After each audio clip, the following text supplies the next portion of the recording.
La única razón.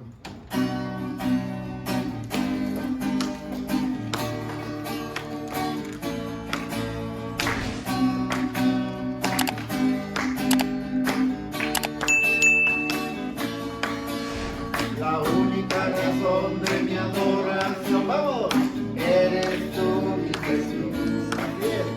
El único motivo para vivir, eres tú, mi Jesús. La verdad está en ti, mi salvación, mi único amor, eres tú, Señor, y por siempre te alabaré. Eres todopoderoso, eres grande y majestuoso, eres fuerte, invencible, y no hay nadie como tú.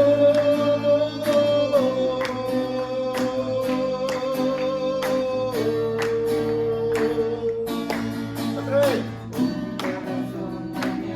Vamos, súbele. Eres tú, mi Jesús. Bien. El único motivo para vivir, eres tú, mi Señor.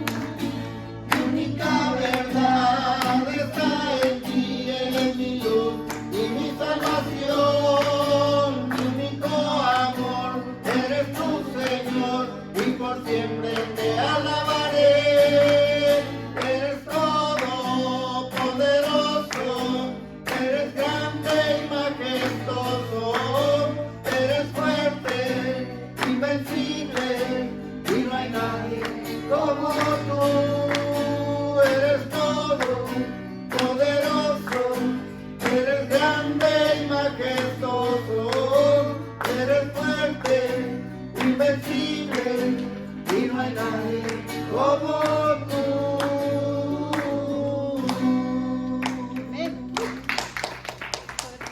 Señor, te alabamos, te damos gracias, porque un grupo de tus hijos están aquí presentes, Señor, con ese propósito de glorificar, exaltar tu bendito nombre, Cristo. Gracias también, Dios, por estos mensajes a través de la alabanza, antes de que nos ayuden a prepararnos antes, Señor, para recibir después el estudio de nuestro pastor. Te alabamos, Señor, recibe de parte de nosotros con todo el corazón, te alabamos. Amén y amén. Tome asiento, por favor, y vamos a continuar con nuestros estudios. Ya la clase número 4 de lo que es el tema de apologética. ¿Cómo vamos? ¿Vamos bien? La semana pasada que debe traerles, ¿recuerdan cuando hablamos sobre Moisés? Bueno, todavía se los voy a deber. No. La razón es que lo leí, pero no me acuerdo en cuál libro lo leí, o en cuál página en cuál de los libros lo leí, y lo estuve buscando, o le viene la explicación que les quiero dar, pero lo tengo pendiente, ¿ok? No se va a olvidar. Bueno, vamos a pasar lo que es a la siguiente pregunta. Recuerda que les di una lista de preguntas y vamos a ir a través de ella contestando cómo nosotros compartiríamos el Evangelio o cómo responderíamos algunas preguntas que se nos pueden presentar en cualquier instante, a cualquier momento, ¿verdad? Puede ser con un compañero de trabajo a la hora del lonche, puede ser una plática casual con un amigo, una amiga, una persona, un familiar, una llamada por teléfono que le digo, tengo esta duda. Entonces, más o menos le he dado alguna información que usted puede usar. Casi, por ejemplo, cada pregunta bien se podría desarrollar en 2 o 3 clases. Si hay suficiente material. Lo que yo le doy a usted es a probar para que usted pueda también indagar basando en lo que le estoy dando, ¿verdad? De nuevo, si usted, hay libros que usan, básicamente se refieren a lo mismo, pero usan diferentes términos. Pero si usted indagando encuentra algo totalmente diferente, lo puede traer para acá y decir que pastor encontré esto que usted no explicó, y lo vamos, si gusta lo podemos ver porque qué es lo que tiene esa explicación. A lo mejor yo no lo encontré y usted sí, y puede enriquecer un poco el aprendimiento de todos. Así que de lo que hemos visto, si usted encuentra algo adicional y usted dice, bueno, esto me gustó como dice aquí, puede traerlo y si es algo que va de acuerdo a la palabra, pues lo escudriñamos un poco. O si no, yo le puedo decir, mira, eso no, porque no encaja, porque no va de acuerdo a lo que la palabra de Dios dice. Lo podemos ver de las dos partes, ¿ok? Bueno, la pregunta de hoy era, ¿cómo trataría de presentar el Evangelio a alguien que dice que cree en la evolución? Ya vimos dos preguntas, hemos repasado dos preguntas. ¿Cómo le puede compartir el Evangelio a una persona que no cree en Dios? ¿Y cómo compartir el Evangelio a una persona que dice que Jesús no es Dios? Son las que hemos visto, ¿verdad? Que no creen en Jesús, perdón, que no creen en Jesús. Y ya vimos cómo hay escritores de la antigüedad que hablaron hicieron referencia a Jesús, personas que no eran ni creyentes ni cristianos, pero lo mencionaron en sus libros. Y cómo también pues los apóstoles dieron su vida por él. Si hubiera sido una mentira, pues hubiera sido algo que no hubieran hecho, ¿verdad? Pero la pregunta de hoy, ¿cómo trataría de presentar el Evangelio a alguien que dice que cree en la evolución? Como siempre, lo ideal sería que una persona que cree en la evolución viniera y nos dijera por qué cree en eso y no en Dios, ¿ok? Pero, ¿cuáles serían algunas respuestas que usted cree que ellos harían o que usted ha escuchado? ¿Por qué las personas creen en evolución y no creen en la creación? ¿Cuáles serían las personas que la persona diría que cree en evolución? ¿Usted qué diría? Yo creo en la evolución porque, no sé si se ha encontrado alguien así. Bueno, yo tenía un maestro, hace mucho, que decía que era evolución, y trataba de explicar pues que el chango nomás se ha ido mejorando con el tiempo hasta quedar como ahorita. Le decía yo, no, somos creados, somos creación. Pero él nomás por pelearme, porque era la única cristiana en todo el grupo de la escuela, pero él decía que era evolución. Yo pienso que nomás para pelear conmigo, porque no creo que... Pero decía porque va mejorando con los tiempos la persona, y ahora ya por eso ya ahora está así. Entonces, recuerda que hemos visto dos. La teoría de la evolución habla sobre la creación de todo lo que tiene vida aquí en la Tierra. La teoría del Big Bang habla de la creación del cosmos. Son dos cosas muy diferentes, ¿ok?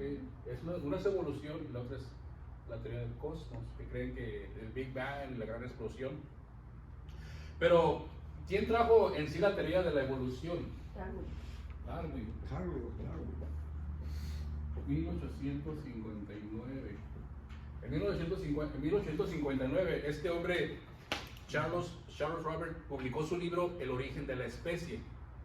Hay unos documentales que este hombre hizo, creo que a la edad de 20 y tantos años, este hombre subió, embarcó y fue a las islas de Galápagos, por abajo al lado de Ecuador. Al lado de Ecuador, todas las islas. Y en su su recorrido, sí, porque pertenecen a Ecuador, ¿verdad? Las islas. Eran de Colombia y después pasaron. En su recorrido, él empezó a ver los animales, la flora, la fauna, y empezó a ver algunas similitudes, ¿verdad? En los animales. Estos animales de acá tienen, hay un libro que nos demuestra, tienen el pico largo, pero acá en esta región lo tienen chato y corto, y acá en esta región lo tienen diferente, pero era el mismo animal, pero con diferentes características, ¿verdad? Entonces él empezó a estudiar por qué había esas diferencias dentro de un mismo animal. Y dice, es que fueron evolucionando conforme al medio ambiente, el clima, ¿verdad? La alimentación, todo eso, hicieron sus cambios. Viéndolo de una manera objetiva, en algo hay razón, lo que él dice, ¿ok? Pero se lo voy a explicar ahorita. Entonces, él dice que en el origen de la especie, básicamente promovía la idea de que todas las especies vivas, todas, incluyendo nosotros, no habían sido engendradas, que no fueron creadas por Dios, ¿ok? Sino que habían evolucionado durante millones de años mediante el proceso de la selección natural. No sé si usted ha escuchado eso de la selección natural de Darwin. Básicamente, si me acuerdo lo que dice, es de que hay animales, hagan de cuenta que estos son, el ejemplo que vi, eran conejos. No sé si usted lo ha visto. Eran conejos, entonces cada conejo tiene diferentes rasgos, diferentes características. Unos la piel muy peluda, otros. Entonces, este conejo que se adaptó al clima y este conejo que se adaptó al clima, ambos naturalmente se seleccionaron y empezaron a criar. Estos que no se adaptaron empezaron a morir. Selección natural quiere decir que ellos mismos eligieron con qué otro animal se van a reproducir. O sea, eligieron el más fuerte entre ellos para seguir reproduciéndose. Pero de la misma especie. De la misma especie, sí, todos conejos, todos de la misma especie. Ahorita vamos a ver algo sobre eso que preguntó la hermana. Entonces, todas las formas de vida se han desarrollado a través de un lento proceso de selección natural, de lo que dice Darwin. La idea de que todas las especies vivas, incluyendo el ser humano, no habían sido engendrados de un día para otro por la mano de Dios, sino que habían evolucionado durante millones de años mediante el proceso de la selección natural, introdujo también el concepto de que todos los organismos emparentados descienden de antecesores comunes. ¿Okay? Eso nos incluye a nosotros. Nuestro antecesor más común vendría siendo el simio, el Homo sapiens, que le llaman. La teoría de la evolución básicamente no es más que una lucha una lucha por demostrar el ateísmo como un sistema de creencia, ya que la gran mayoría de personas que creen en la teoría de la evolución, la gran mayoría de científicos son personas que no creen en Dios, ¿verdad? Que no. Es que la ciencia que ellos presentan y lo que la palabra de Dios dice chocan. Ya, no encajan, no concuerdan. Entonces, ellos siendo científicos, pues tienen que defender sus teorías, tienen que defender sus creencias, ¿verdad? Si no, bueno, ¿para qué estudiar científico? Mejor me hubiera metido a estudiar de teólogo y me vengo acá. Entonces, ellos tienen que defender, y no sé si en realidad no crean en Dios o solamente lo hacen por su postura, la posición que tienen, o el título que cargan. Entonces, es lo que dice Darwin, que los animales, en este caso vamos a ver el hombre. La hermanita preguntó si era microevolución o macroevolución. Microevolución, que es lo que vamos a ver, es cuando se enfoca solamente en una persona o en un animal. Por ejemplo, aquí viendo los conejos es microevolución. Nomás vamos a ver la evolución de los conejos. Nomás la evolución de los peces, eso es microevolución a nivel pequeño. Por ejemplo, el hombre. Entonces, según él decía que primero, bueno, básicamente inclusive antes del chango, venían los organismos, salieron, no sé, ¿cómo le ponemos aquí? Un animal que salió del agua y se fue creciendo, se fue desarrollando. ¿Han visto la foto donde está el chango y luego empieza como a levantar? Se va interesante. ¿Cómo le llaman? El Homo erectus. No, digo, a la foto, no sé si tiene un nombre, pero se va interesando el chango, ¿verdad? Hasta que llega un hombre ya y lo ponen hasta con feliz, como que ya va a trabajar en mono. Vacaciones. Bueno, según Darwin, esa fue la creación del hombre. ¿Okay? Venimos del chango, fue la teoría que él les puso. ¿Por qué? Porque así como los pajaritos que elige acá iban desarrollando diferentes ¿cómo? Características para ellos poder sobrevivir, dice que lo mismo lo hizo el hombre. Empezó a ponerse de pie, empezó a usar las manos y los pies, entonces ya la columna vertebral se le enderezó y empezó a caminar en pies. A ellos se les enderezó, a nosotros se nos encorva. Y ahora vamos para abajo otra vuelta. Pero ¿qué dice la Biblia respecto a esto? ¿Cómo podemos usar nosotros la Biblia para decirle a una persona que no, mira, esto no tiene razón? Darwin habla mucho del género y la especie, ¿ok? Ahorita vamos a ver eso. Pero por cierto, Génesis 1:21. Génesis 1:21 vemos que Dios habla de la creación de los animales, básicamente de todo, ¿ok? A partir del quinto día, Él empezó a crear lo que es la vida. Antes había creado solamente o los mares, las estrellas, los cielos, las plantas. Pero a partir del quinto día él empezó a crear lo que es ya lo que se considera animales del mar, animales terrestres. En el 21 dice, bueno, el 20, produzca las aguas seres vivientes y aves que vuelan sobre la tierra abierta en la expansión de los cielos. Y creó Dios los grandes monstruos marinos y todo ser viviente que se mueve en las aguas, produjeron según su género y toda ave alada según su especie. Entonces Dios hizo animales según su género y según su especie. ¿Okay? Ahorita vamos a ver qué significa eso.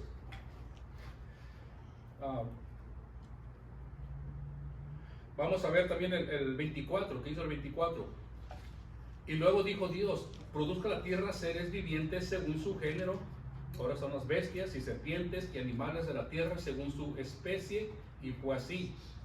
E hizo Dios animales de la tierra según su género, y ganado según su género, y todos animales que se arrastran sobre la tierra según su especie. Y vio Dios que era bueno. Bueno, ¿cómo podríamos nosotros diferir? ¿Qué entiende usted? ¿Qué es entre género y especie? ¿Cuál es la diferencia? Poneme un ejemplo entre género y especie. Pastor, el género de los, podemos decir, el género de los mamíferos, ¿no? Porque es que la pregunta es, ¿género femenino, género masculino, la palabra? ¿O el género? Bueno, no, así como viene ahí. El género como tal creó los peces, el género de los animales acuáticos, podría ser. Y la especie podría ser los leones marinos, ¿no? Okay. Le voy a dar un ejemplo más o menos para que lo pueda diferenciar.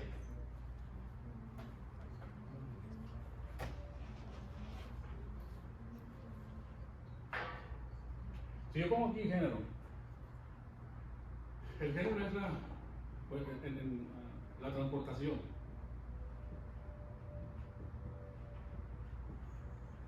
Género, vamos a ver la transportación. La especie, ¿y qué se divide la transportación? ¿Cuáles serían sus diferentes ramas? Bueno, puede ser el auto, puede ser un barco, puede ser un avión, puede ser un tren, una carreta, un caballo, ¿no? Entonces, transportación es el género. Dentro de la transportación está la especie: auto, barco, avión. Terrestres, ave. Entonces, un género puede constar de una o más especies, ¿verdad? Un género puede tener una o varias o muchas especies. Un género puede tener varias especies. La especie, la característica de la especie tiene características similares y son capaces de producir descendencia fértil cuando se producen. Si estos fueran animales, esta especie de autos solamente podría reproducirse entre los autos. Un auto no se podría reproducir con un avión. ¿Okay? En explicación, no creo que... Déjame sigo explicando. Los organismos de la misma especie tienen recuentos de cromosomas idénticos, lo que significa que tienen la misma estructura y forma. ¿Okay? Ahora aquí, por ejemplo, cuando Dios hizo animales del mismo género, ¿cuál sería el género? Por eso decir mamíferos, como dice la hermana. Pero, ¿de cuáles son los animales mamíferos? Deme ejemplos.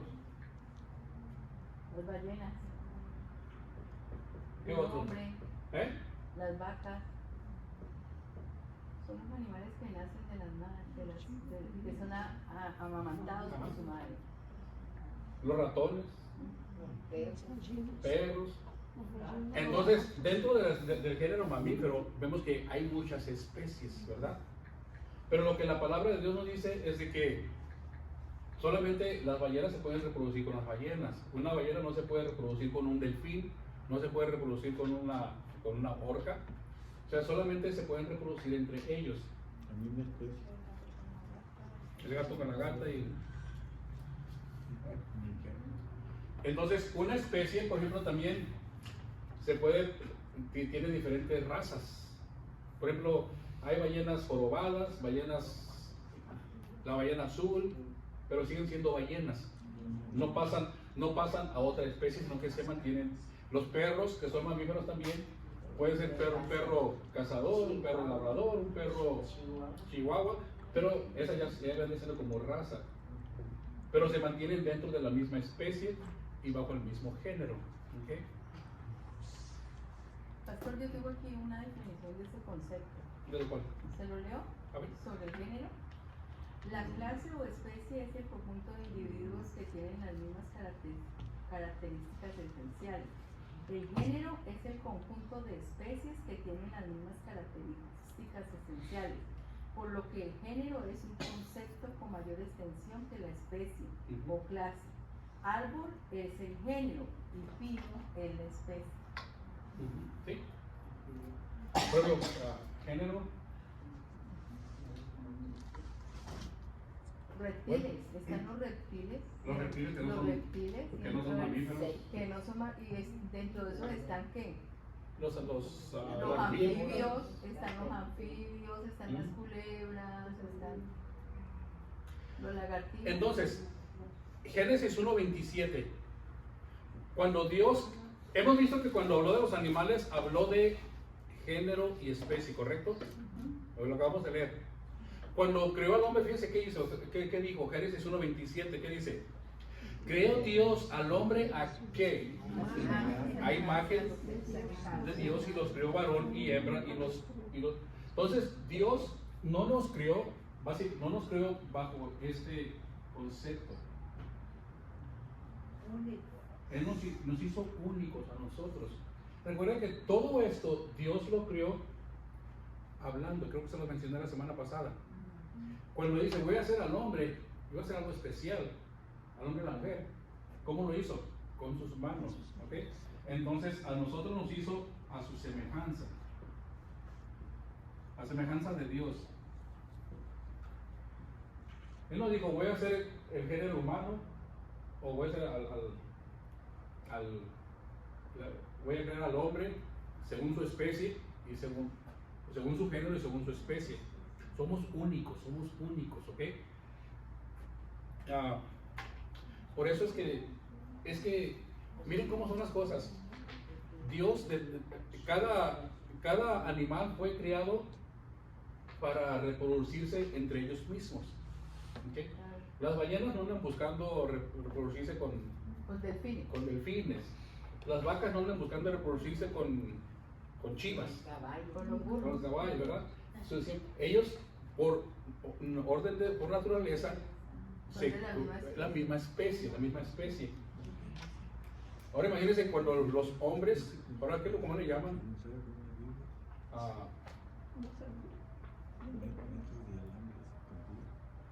Cuando los hombres, el ser humano tiene relaciones Con los animales. con animales, creo que por ahí, no sé cómo se le Eso dice. tiene un nombre especial. Tiene un nombre. Bueno, lo que le quería entender es que a unos animales obedecen más las leyes de Dios que el hombre. El hombre que fue creado a imagen y semejanza de Dios. Bueno, entonces, basado en esto,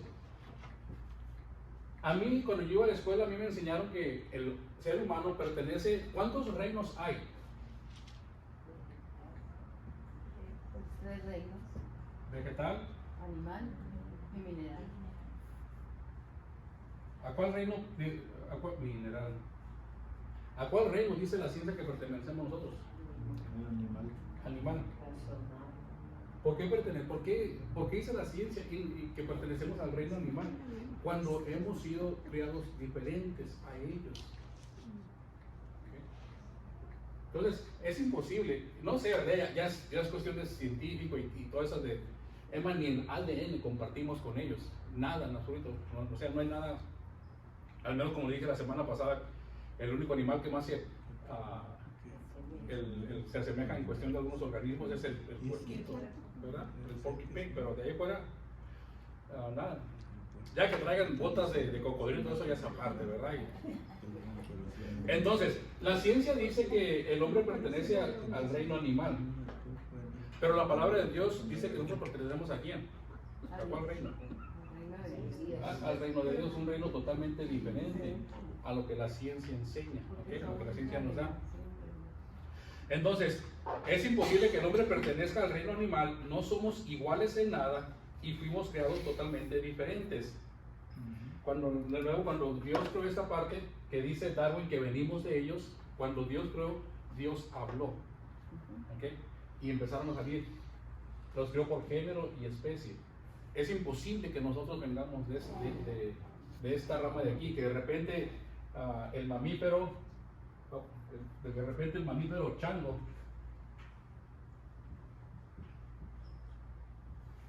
empezó a evolucionar y pasó a ser humano.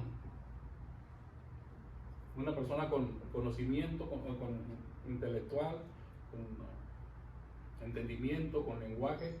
Eso, el lenguaje no se desarrolló con el tiempo, eso Dios lo dio desde un principio, ¿verdad? Y básicamente les comenté también la semana pasada que nunca se ha encontrado el eslabón perdido. Básicamente alguien que murió por aquí siendo mitad chango y mitad ser humano. O sea, no se ha encontrado algo así. Entonces, la persona que cree en las teorías de Darwin, básicamente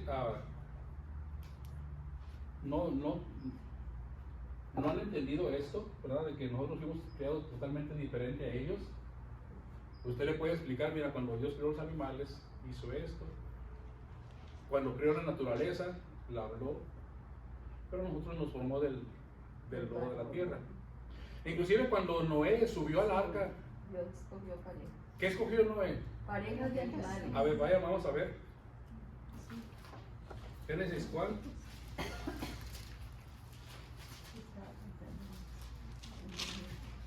El cuidado que Dios tuvo de preservar la especie. Dice, también de las aves de los cielos 7 parejas para conservar viva la especie sobre la faz de la tierra.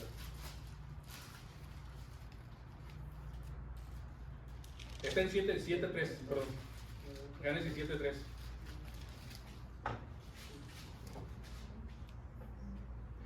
Cuando él dice, también de las aves del cielo, 7 parejas, machos y hembras, para conservar viva la especie sobre la faz de la tierra. Conservar vivos todos. Aunque no menciona el género, pero me imagino que también, pues, al meter la especie, al meter los changos, las vacas, los mamíferos, al meter esos, estás hablando que estás incluyendo a los mamíferos, ¿verdad? Entonces, básicamente, a grandes rasgos, esa sería un punto de conversación con una persona que cree en la teoría de la evolución. En las teorías de la evolución. Llevarlos a Génesis 1, donde habla sobre la creación. Mira, género, animales, género, especie, el hombre a imagen de Dios, totalmente separados. No hay ni similitud, ni algo en común. Por más que le quieran encontrar, no hay nada. O sea, no hay. No, pastor, y realmente en la entrada, lo del diluvio es algo muy evidente. Porque si fuera de la evolución, ¿cierto? Al Señor no se hubiera preocupado por conservar especies, sino que hubiera destruido todo, porque como todo evoluciona, ¿sí me entiende? Entonces, pero Él tuvo cuidado de darle la orden a Noé de que guardara parejas específicas para conservar las especies. Ahora algo que les quiero comentar, que le dije al principio que Darwin tiene algo de razón. ¿En qué aspecto?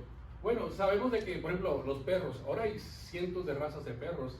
Cuando entraron en el arca, no entraron un par de chihuahuas, un par de... No. Entró una raza, vamos a ponerle perros Callejero. Vamos a tener que entrar el lobo. Había un par de Al lobos. lobo no lo llevaron, No, porque se iba a comer a todos los animales. Bueno, vamos a poner que metió una especie de perros, una pareja nomás. O sea, no metió chihuahuitas, nada de eso, ¿ok? No había. nomás había una especie pura. Pero con el tiempo los ya salieron, se empezaron a reproducir, y aquí ya salieron otros dos, se empezaron a reproducir. Entonces, conforme ellos estaban habitando, se fueron acondicionando, adaptando a las regiones donde estaban viviendo, ¿verdad? Inclusive, el mismo hombre ha intervenido en algunos de los mistiando, no sé si se mistiando, se dice combinando diferentes tipos de animales para crear una raza nueva, cruzando. El hombre ha intervenido en esto, pero de manera natural. Inclusive lo podemos ver en los osos. Los osos, hay osos blancos, osos polares, osos black bear. Entonces hay diferentes tipos de osos que se han adaptado a la condición donde están. Usted ve al oso polar blanco allá y dice, hay tanto frío, y este oso anda como quiera. Él se adaptó ahí. Si traes un oso polar y lo traes lo sacas fuera de su hábitat, pues ese pues, si no se muere va a enfermar, o sea, no va. Entonces, esa evolución que Darwin dice sí existió, sí, así se dio, pero ya en este aspecto, no acá de que venimos de un microorganismo y que el microorganismo fue que salió del agua y empezó a pararse. Eso pamplinas, como dicen por ahí. A unos humanos, hermano, como los que viven en Alaska, su sangre es bien gruesa para poder resistir el frío, y nosotros nuestra sangre es clarita, o sea, más delgada, ¿no? Más suave. Sí, inclusive el hombre ha ido evolucionando en el sistema, no en que va cambiando la forma, todo lo cambia quizás la resistencia, ¿verdad? No sé, que personas que alguna, pero entonces sí me entiende cómo aplica, o sea, en ese sentido sí aplica la teoría de Darwin, pero no en el sentido de que fuimos creados o venimos a través de la evolución. Dios fue quien nos creó a nosotros a su imagen y semejanza. Pues no sé si le entendió ahí. ¿Sí le entendió? ¿Sí le entendieron? A ver, cuando di el ejemplo, ¿esto qué era? Ay, pastor.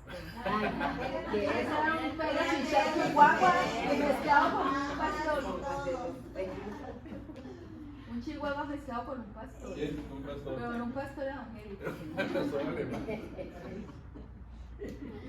Entonces, esos eran rasgos, cómo usted puede compartir con una persona, ¿verdad? Quizás le deje por ahí alguna curiosidad a la persona y vaya y empiece a investigar por ella sola o empiece a hacer algún otro tipo de preguntas, pero...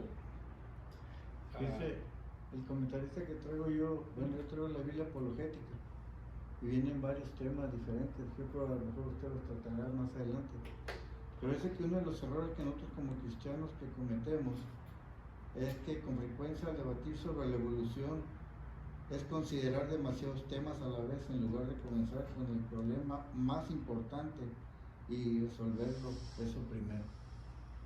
O sea, y dice este comentarista, dice, la principal debilidad de la teoría de la evolución es que la ciencia no ha descubierto ningún proceso capaz de crear toda la información necesaria, algo así como el software, dice, de una computadora. Y al faltarle la demostración de dicho proceso creativo, la evolución es un mero cuento, porque el supuesto mecanismo que la sostiene no se puede reproducir en un laboratorio ni observar en la naturaleza. Y sigue diciendo el comentario, tiene mucho comentario. Sí, así que básicamente no tiene fundamentos lo que es decir que nosotros venimos del chango, todo eso, la evolución. Y sí es cierto, bueno, porque los que no venimos tal, porque mire, si usted pone a un recién nacido, un changuito, y que a un recién nacido humano, usted va a ver que el chango se va comenzando a evolucionar más rápido, a brincar, a saltar, y no llega ni todavía a ciertos meses. Y en cambio el niño, ¿qué? Poco a poco, ¿no? ¿Qué? Y a los 6 meses apenas se comienza a sentar la criatura, y el chango aquel ya anda más saltando. Es otra teoría que nomás no está, no se comprobado. Yo descubrí que el ser humano tarda por menos 1 año y medio en hacer eso. A brincar. Sí. Ahora con pimienta. ¿Verdad que me di cuenta? Medios hacen eso. Bueno, como digo, le estoy dando rasgos generales, usted puede indagar más y por eso le comenté desde el principio. Si usted encuentra algo que diga, esto me llamó la atención o ¿por qué el pastor no habló de eso? Y yo creo que sí aplica, tráiganos, usted no cree que no falta que le diga que esté mal y ya, ¿verdad? Que lo corrija, pero no puede traer que compartirlo. Bueno, la siguiente pregunta es, ¿cómo trataría de presentar el Evangelio a alguien que no cree en la Biblia? Esa persona cree en Dios, ¿ok? Pero no cree que la Biblia es inspirada por Dios. ¿Cuáles son algunas de las razones por las cuales la persona no cree en la Biblia? ¿Qué le han dicho? ¿Por qué no crees que la Biblia es la palabra de Dios? ¿Por qué? ¿Qué le han dicho? Porque es escrita por los hombres. Es escrita por los hombres, el hombre la hizo. Ajá. Es que el hombre la hizo, fue hecha por hombres, no fue. Hombres la hicieron, hombres pecadores, ¿verdad? ¿Cuál otra razón sería? En cierta manera. Dicen que, o sea, pues, sí se cuestionan como diciendo Sí, que claro. seguras que es de parte de Dios. Ajá. Todo eso. O dicen que tiene muchos errores. Muchos errores. Y es cierto, yo siempre les he dicho que es cierto que tiene errores. A las Errores personas cuando- les digo yo cuando siempre. traducen, No, ¿no? para las personas que dicen que tiene errores la Biblia, yo le digo es cierto. ¿Saben que la Biblia tiene aproximadamente, depende del autor que vea y los estudios que ha hecho, pero 200,000 errores? Cuando comparan, ahorita vamos a ver eso, pero tiene aproximadamente 200,000 errores. Algunos de estos errores son errores voluntarios, otros son errores involuntarios. La gran mayoría, bueno, creo que aquí lo vengo, si es que llegamos a eso. Pero sí tiene errores, pero no crea que son errores, 200,000 errores, pero no es así tan. Pero sí hay errores. ¿Okay? Ahorita les explico. ¿Qué tan fiable es el Nuevo Testamento para usted? El Nuevo Testamento.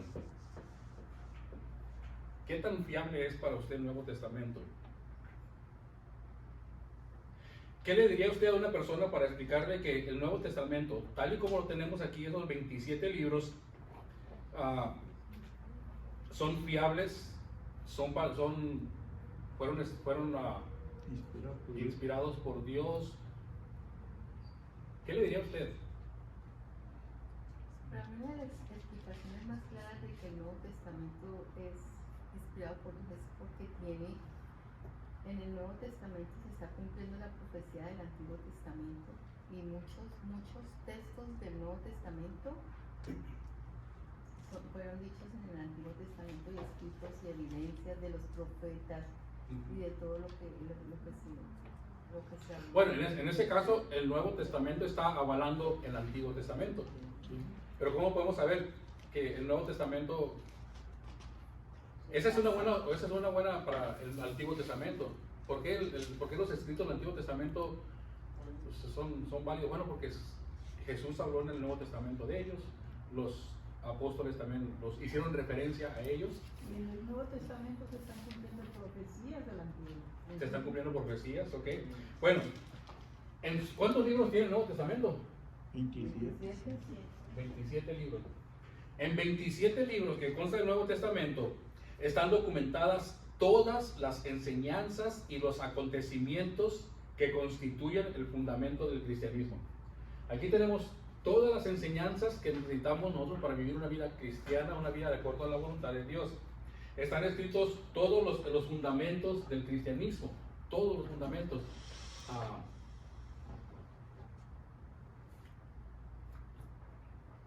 Nos habla en 27 libros, usted va a encontrar, o nos hablan del por qué el mundo y la humanidad está como tal. Usted ve el mundo afuera, o está leyendo la Biblia y de repente dices, sí, el mundo así está, pecando en contra de Dios, haciendo de las suyas, comamos y vivamos, tal y como dice la Biblia, está el mundo ahorita afuera, ¿verdad? Entonces, el mundo nos habla en la actualidad, no hay errores en ese aspecto de que es que lo que dice la Biblia ya es antigüedad, ya no se usa, ya no aplica. En 27 se hablan de dos destinos, el destino eterno perdón, la vida eterna y la muerte eterna, la vida con Dios y la muerte sin Dios. Describen un mundo caído cuyos habitantes se rebelaron contra el propósito para el cual fueron criados. Y usted lo puede ver en Romanos. Y en 27 libros del Nuevo Testamento encontramos o nos habla de la transformación que debe de ocurrir en el ser humano al conocer la palabra de Dios. ¿Verdad? ¿Vamos bien? Vemos que el Nuevo Testamento hace afirmaciones de gran alcance y profundidad. Por lo tanto, hay preguntas que nos debemos hacer y contestar para tener un mejor entendimiento de por qué esto es la palabra de Dios. O cómo es que nosotros decimos que esta es la palabra de Dios. Bueno, cuando decimos que es la palabra, cuando decimos que es inspirado por Dios, ¿a qué nos referimos? ¿Qué entiende usted? La Biblia es inspirada por Dios. Ahorita no vamos a enfocarnos en el Nuevo Testamento. Cuando dicen es que el Nuevo Testamento es inspirado por Dios, ¿qué le está queriendo usted decir a la persona que no sabe eso? ¿Qué le está queriendo decir? Porque si usted me dice, pero pues sí, si usted me dice es que está inspirado por Dios y yo no conozco nada, yo te voy a decir, explícame eso. Que Dios dictó o sopló o habló a la persona informando lo que debía escribir. O sea, Dios directamente inspiró a las personas lo que debían de escribir. Pero hay una palabra que no puedo encontrar. Pero pastor, encontramos que en el Nuevo Testamento están 4 evangelios. Los 4 evangelios son la vida de Jesús en la tierra. O sea, es el testimonio escrito de lo que Jesús vino a hacer en este mundo. Las enseñanzas de Jesús, la redención, el camino, la muestra de cómo tenemos que vivir como personas para poder llegar a todo lo que hizo Jesús se encuentra allí. Y encontramos en Hechos de los Apóstoles la obra del Espíritu Santo a través de los apóstoles cumpliendo que las enseñanzas de Jesús. O sea, en el Nuevo Testamento está plasmado que la vida de Jesucristo en la redención del ser humano. Ese es el Nuevo Testamento. Entonces, si yo me encuentro un libro, el Evangelio de María Magdalena, el Evangelio de María Magdalena también habla de lo que se me dijo, de la vida de Jesús. El Evangelio de Pedro habla también, menciona a Jesús. Pero ¿por qué estos evangelios no están aquí? ¿Por qué no fueron 29 libros? Porque es que existió un concilio con el Constantino, donde él quitó muchas cosas de la Biblia para su beneficio. ¿¿Cuáles fueron para quitar los libros, para quitar el Evangelio de María Magdalena, el Evangelio de Pedro, el Apocalipsis o sea, los libros apócrifos? ¿Qué criterio usaron ellos? Muchas cosas que ahí están en ese concilio, porque pastor, ellos se fueron enfocando, este señor desafortunadamente fue encaminando las cosas para poder traer aquí a la religión e incrustar todas las creencias babilónicas, griegas y todas esas culturas que fueron mezclando. Entonces, ¿qué hizo él? Quitar muchas cosas para desviar la atención, ¿cierto?, del verdadero realmente propósito de Dios en las enseñanzas. Bueno, si está bien, lo voy a emplear un poquito más. ¿Quién seleccionó los libros y cómo fue el proceso de selección? ¿Por qué fueron 27 libros? ¿Y por qué descartaron otros tantos, o otros más. En el concilio de Cartago, ¿saben? Un concilio es cuando se reúne un grupo y vamos a hacer un concilio para poner un tema o debatir un tema y a ver qué resultado sale. En el año 393, el concilio de Cartago en el año 393 y el de Hipona en el 397 fijaron la lista de libros que componen el Nuevo Testamento. O sea que desde el 393 empezó en el concilio de Cartago y 393 y 397 en el de Hipona. ¿Cómo se eligieron los libros? ¿Cuál fue el criterio que ellos usaron para decir este libro califica y este libro no? Bueno, primeramente, cada libro fue escudriñado, o sea que no crean que nomás al azar o ya tengo sueño, vamos a dormir, vamos a decir que ese también. Debía ser de origen apostólico. Todo libro que entrara aquí tenía que ser de origen apostólico, ¿ok? Haber sido escrito por un apóstol o por un colaborador que hubiera preservado la enseñanza del apóstol. En este caso tenemos por ejemplo a Lucas. Lucas no fue un apóstol, pero él estuvo colaborando con Pablo. Sí.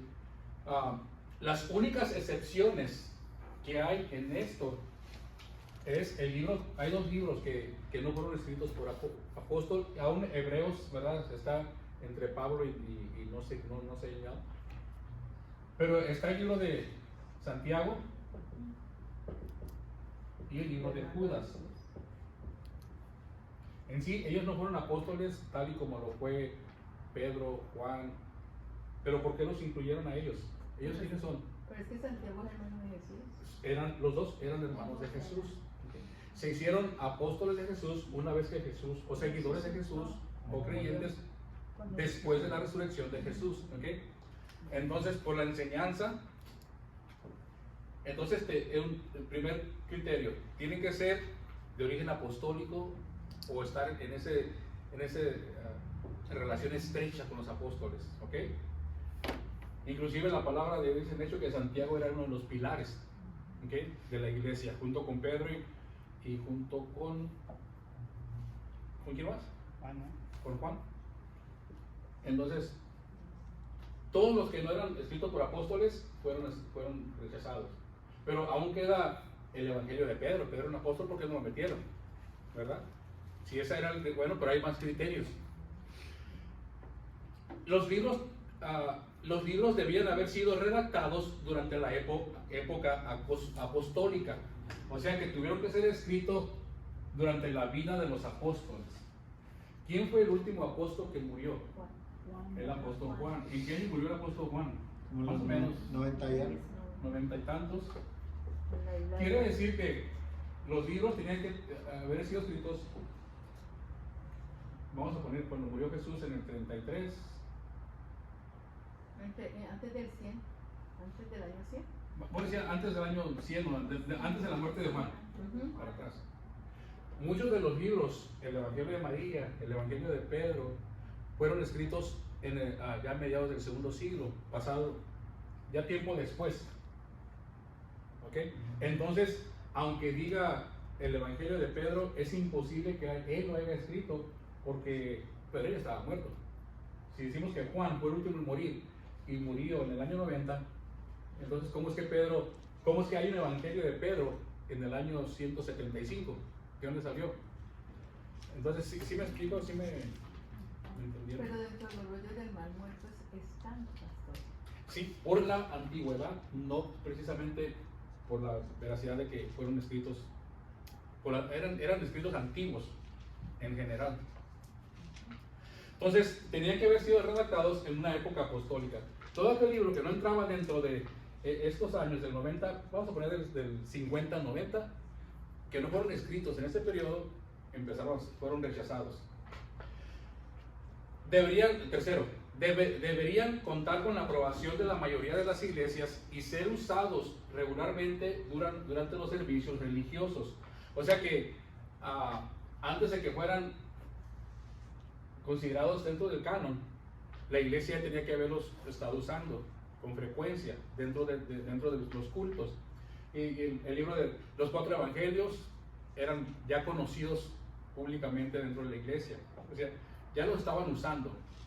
Los libros apócrifos no los usaban con tanta frecuencia, eran más bien como libros históricos, pero no para hablar con los de doctrina o teología. Entonces, tienen que ser usados o tener la aprobación de la mayoría de las iglesias. Otro es, sus enseñanzas tenían que coincidir y ser coherentes con los textos de la Escritura. O sea que no puede haber discrepancias o diferencias entre ellos. Hay diferencias cuando se están narrando los hechos. Por ejemplo, Juan narra un hecho de Jesús y luego vamos con Mateo y nos narra algo diferente, pero son diferentes puntos de vista. No quiere decir que haya diferencias contradictorias o que uno diga que se contradicen entre ellos mismos. Es como un accidente que alguien ve y cada quien lo cuenta diferente. Ajá. Lo que vio Cada quien cuenta lo que vio. Pero en general tiene que coincidir en las enseñanzas, ser coherentes, estar alineados. No debe haber diferencias entre estos 27 libros que hay aquí. Y si usted recuerda, los libros apócrifos tienen muchas enseñanzas paganas, ¿verdad? Muchas enseñanzas que van en contra inclusive de lo que los libros nos dicen. Y por último, los libros debían ser inspirados por Dios. Por consiguiente, su calidad y su poder para transformar vidas debería ser una característica evidente y manifiesta. Yo no puedo agarrar el libro de Harry Potter y decir que este libro es inspirado por Dios, ¿verdad? De acuerdo a esa característica, el libro tenía que transformar la vida de las personas, ayudarnos a hacer ese cambio. Y yo creo que los libros que tenemos aquí a todos nos han ayudado de alguna manera u otra, quizás diferentes libros, diferentes textos o pasajes, pero a todos nos han ayudado en esa transformación, ¿verdad? Ese cambio. Entonces, ese era otro. Al decir que era inspirado por Dios, es porque ese libro ha transformado la vida de personas. Y es algo que ha hecho con nosotros. Algo que no podemos negar, más bien nosotros lo estamos viviendo. Entonces, los libros que componen el Nuevo Testamento, los 27 libros, fueron separados por todos los demás libros que hay, cientos y cientos de libros, porque estos se consideraron inspirados por Dios, estos no. Los libros que cumplieron todos los criterios, lo que les acabo de mencionar, fueron lo que conformaron el canon. ¿Qué significa la palabra canon? Una caña para medir. Caña para medir, una regla, una medida. O sea que son la medida, ¿ok? Fueron los que entraron dentro del canon de la iglesia. Y toda enseñanza debía someterse a su autoridad. Entonces, toda la enseñanza que nosotros damos o que la iglesia da, vienen de estos 27 libros en el Nuevo Testamento, ¿verdad? No estamos hablando del Antiguo. O sea, no podemos traer enseñanza de afuera y querer introducirla. Eso se llamaría exégesis. Exégesis es meter algo de afuera adentro, injertar. Exégesis es sacar información del libro. Exégesis viene de éxodo, de salida. Entonces, toda la información que nosotros presentamos tiene que salir de estos 27 libros. No podemos, claro, hay libros de apoyo, pero son meramente apoyo, ¿verdad? O expander alguna explicación, pero las doctrinas principales de ahí. Nada de que, un buen ejemplo sería, yo no puedo agarrar la rosa la perla de gran precio, ¿sí así se llama, verdad? El libro de Mormón. La perla de gran precio, ese no está aquí. No puedo agarrar el libro del Mormón, o sea, libros que ellos consideran sagrados y que le dan el mismo valor que los libros que nosotros tenemos aquí en el Nuevo Testamento. Entonces, esa era otra. El Corán, bueno, del Antiguo Testamento. No, y no dan el mismo valor de lo que la Biblia, esos dos libros ellos. Al contrario, le entran con la Biblia, pero lo hacen a un lado cuando están ahí y sacan esos dos porque le dan más valor a ellos. Que la Biblia. Es la que usan. O sea, entrar con la Biblia es la carnada, el ganchito. Ya cuando te traen y ya te empiezan a meter los demás. Lo mismo que los testigos de Jehová. Entonces,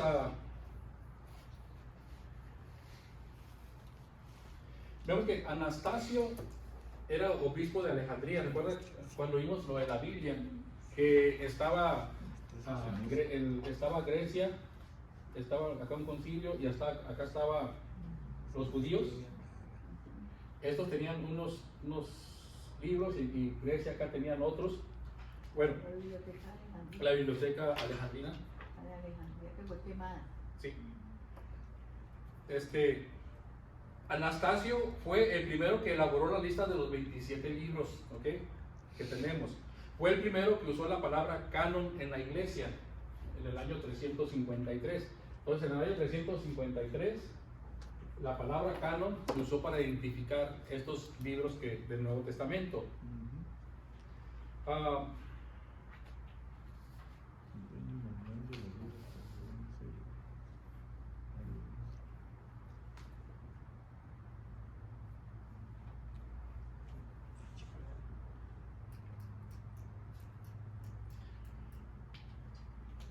Entonces, ¿cómo sabemos de que? Ya sabemos cómo los escogieron, pero esos libros los escogieron en el año 353, 393 después de Cristo. Estamos en el año 2022. ¿Cómo yo sé que esto es lo que ellos escogieron acá? ¿Cómo sé que no se ha ido alterando, que no ha ido cambiando? Con que es realmente lo que tienen acá ellos. Por los descubrimientos arqueológicos que han hecho. ¿Sí? Bueno, entonces, los escritos originales nunca se han encontrado, ¿ok?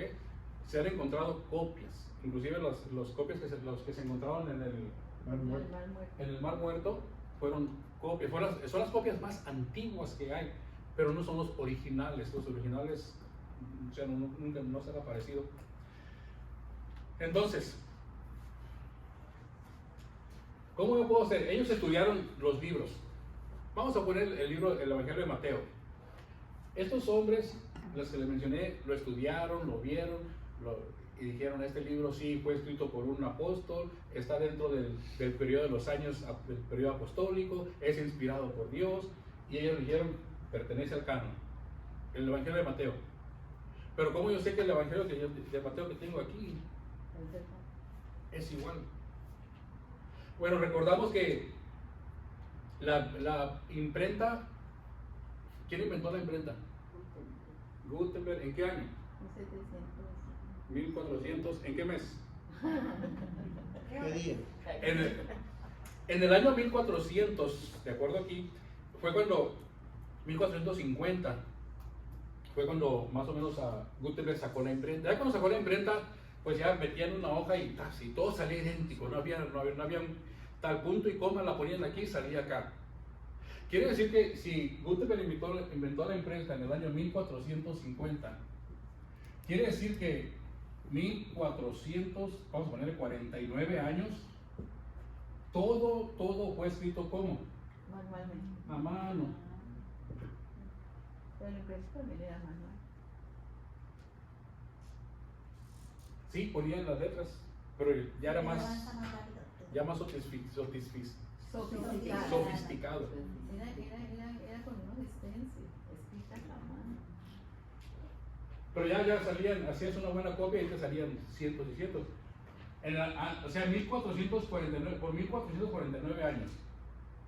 Cada libro, cada copia, cada papiro era escrito a mano. Imagínense qué tedioso está eso. Ahorita vamos aquí a la copiadora y sacamos. Ay, me equivoqué, hasta la pegamos. Fotocopia. Entonces, sí, esta no era fotocopia, era aún así hecha a mano todo. Entonces,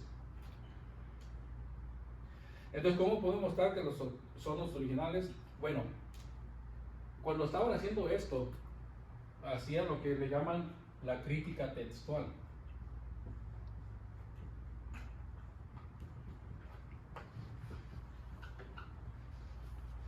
Recuerde que usted está compartiendo con una persona que no cree que los libros del Nuevo Testamento son verdaderos porque fueron hechos por hombre y todo esto, y que ya tiene errores.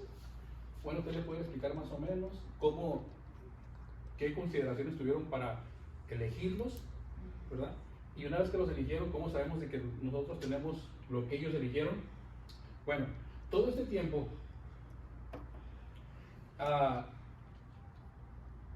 fueron copiando las copias. Un medio era la crítica textual. ¿En qué consiste la crítica textual? Dice, el proceso consiste en reunir todas las copias existentes de un manuscrito y compararlas entre sí para identificar qué copias son las más antiguas. Entonces, vamos a sacar el Evangelio de Mateo. Traigan todas las copias que haya del Evangelio de Mateo, todos los libros, y empezaron a sacar. Nos encontramos 5 copias del Evangelio de Mateo. Entonces,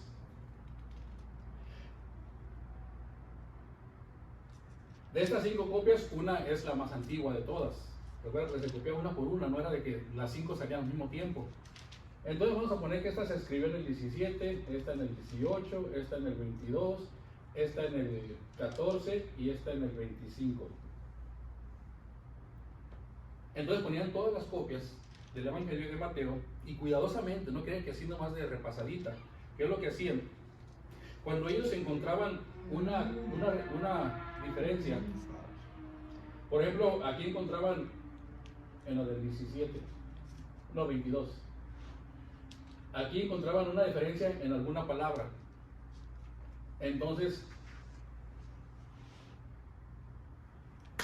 lo que hacían es, se iban al siguiente, al anterior. Si fue el 22, fue el 18. Y esta también lo tiene, vamos bien. Al anterior, al 17, y también lo tenía. Pero se van al 14 y se dan cuenta de que esta copia, que es más vieja que estas dos, no dice eso. Entonces, para los escritores, esta es más. Esto no era de los escritos originales. Más confiable esta, que no lo tiene. ¿Recuerda cuando les hablé sobre algunos pasajes de la Biblia que fueron agregados a 1 Juan 5:17? Porque hay 3. Dice, son 3 los que dan testigo en el cielo, el Padre, el Hijo y el Espíritu. Bueno, eso fue agregado. Pero cuando te vas a los escritos originales, no lo encuentras. Por eso se dieron cuenta, eso lo agregaron. Y de ahí nace la doctrina de la Trinidad. Bueno, no precisamente de ese versículo, sino que también apoya, ¿verdad? Lo puedo usar como apoyo, pero no puedo usar ese versículo porque si la persona conoce que ese pasaje fue agregado, si eso lo agregó alguien. Pero se mantuvo porque en realidad concuerda con todo lo que la palabra de Dios dice, ¿verdad? Algo que les había dicho al principio, que tienen que estar en acorde. Entonces, muchas veces los escribas que estaban haciendo las copias, cuando ellos encontraban algo, usaban su propio criterio para dar una explicación más amplia sobre algo. Entonces, en vez de, por decir así, que haya dicho, y 3 son 1. Vamos a poner que esto hubiera dicho aquí. Y el copista que lo vio, dijo, no, pues tengo que explicarles quiénes son los 3. Y en el del 17, él agregó el Padre, el Hijo y el Espíritu Santo, para dar una explicación a qué se referían los 3. O sea, es un ejemplo nomás, ¿ok? Él le agregó. Entonces, ya te das cuenta de que la del 14, la del año 14, es la más original. Por ende, la más antigua. Y esta del 25, si fue copiada, va a traer también el mismo agregado. No precisamente error, pero la misma agregación o cambio que se hicieron. ¿Sí me entendió aquí? Entonces,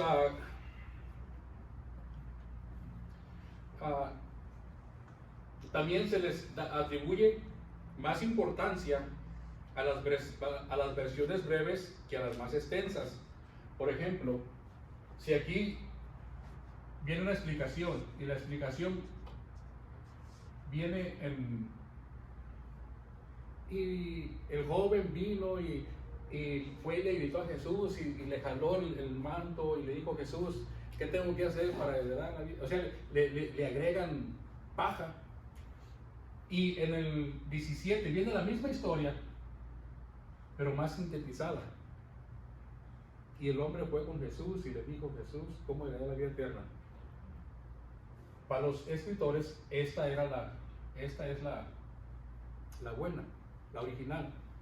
Aquí este copista fue quien le agregó más a la explicación.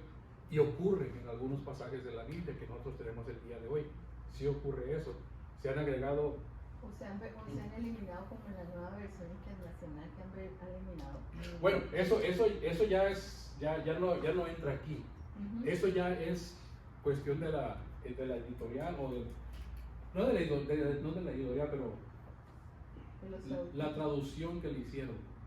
La Biblia al lenguaje actual totalmente diferente, pero son buenas porque no se salen del contexto. O sea, no te explican algo diferente, te lo explican de diferente manera, usando palabras comunes, porque el idioma, acuérdense que el idioma va transformándose, el lenguaje va transformándose, va cambiando. Hay palabras que antes no usábamos. Facebook, hashtag. Antes, ¿cuándo hashtag? O sea, se va regenerando el idioma. Entonces es lo que hacen las versiones. No cambian el contenido, pero van cambiando la manera de expresarlo. Es que, varón, nosotros tenemos que ver que la versión del 60, esa está más escrita para personas de alto estudio, porque hay muchas palabras que en realidad ni yo mismo comprendo.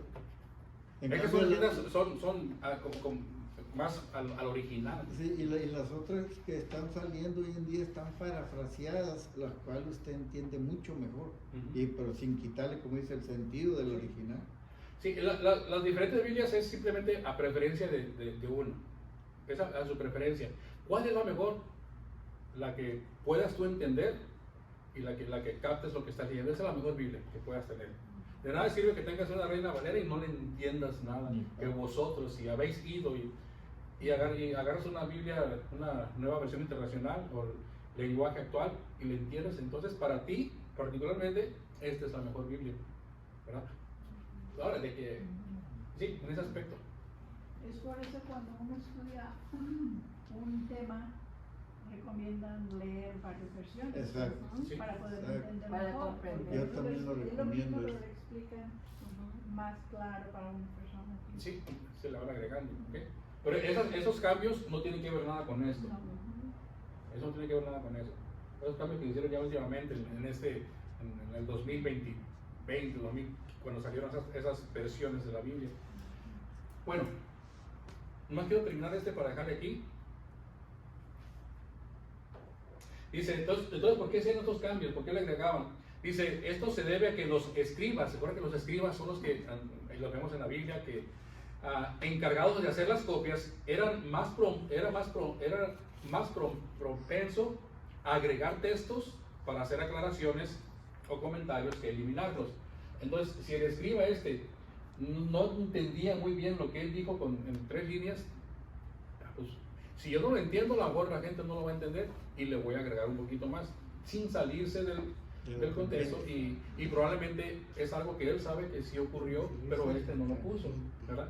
A lo mejor, entonces él ya lo agregó, porque tampoco se trata de agregar algo No. así nomás de que, pues como yo lo entendí y le voy a poner esto. No se trata de eso. Pues condena la palabra.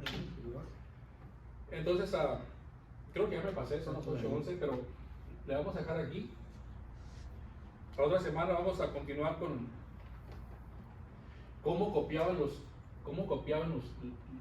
escribas, cómo copiaban los libros. Hay 2 formas en que ellos los copiaban, es lo que vamos a ver la siguiente semana.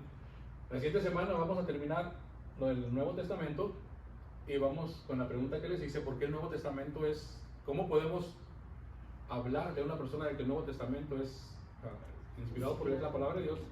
Y luego vamos a terminar con el Antiguo Testamento. ¿Cómo podemos también nosotros presentarle a una persona que no cree en el Antiguo Testamento, que en realidad es inspirado por Dios, sus escritos? hasta aquí, ¿tiene alguna pregunta, algún comentario, más o menos? Yo nomás quiero decirle que de todo lo que acabo de decir, hay un libro que se llama Compendio Manual de la Biblia, escrito por Hanley, y se los recomiendo. Es uno de los más antiguos comentarios y está muy bueno porque trae casi todo lo que casi explicó. Sí, sí, o sea, digo, A aquellos que le gustan los libros, porque yo sé que mucho no. la idea es que usted se interese y a lo mejor de todos los temas usted le llamó la atención uno y le da por comprar un librito que hable de eso y así se informa más, porque hay mucha información ¿Sí?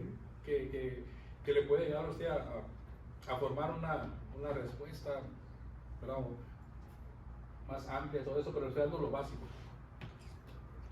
Lo que a mí me interesa es que usted aprenda lo básico y de ahí pues usted. ¿Estamos bien? Sí, mismamente. Bueno, entonces aquí le dejamos y para la próxima semana seguimos. Así es. Porque no quiero que se me vayan tarde y luego me la regañen. No, está bien. So, vamos a terminar la oración. Así que Padre, de nuevo, gracias te damos por este pequeño estudio que hemos tenido, Señor. Padre, sabemos de que hay muchas cosas que, pues, no estamos inventando nada, tratamos de apegarnos a lo que la historia nos enseña, lo que tu palabra nos dice, tratamos de hacer de una manera que podamos nosotros ir entendiendo, Señor, cada uno de los procesos de apologética, pero te pedimos de que no es ese entendimiento, que abras nuestros ojos, nuestros oídos y podamos nosotros poder captar lo que hemos visto el día de hoy. Ayuda a mis hermanos y también guíalos durante la semana, para el día del trabajo, para los quehaceres diarios, Señor, que ellos tengan que hacer. Dales fuerzas y también un buen descanso esta noche, Señor, que puedan reposar y que al 10 para mañana estén listos, renovados y con la batería cargada al 100 para seguir adelante con lo que tú tienes para ellos. A ti te damos la honra y la gloria.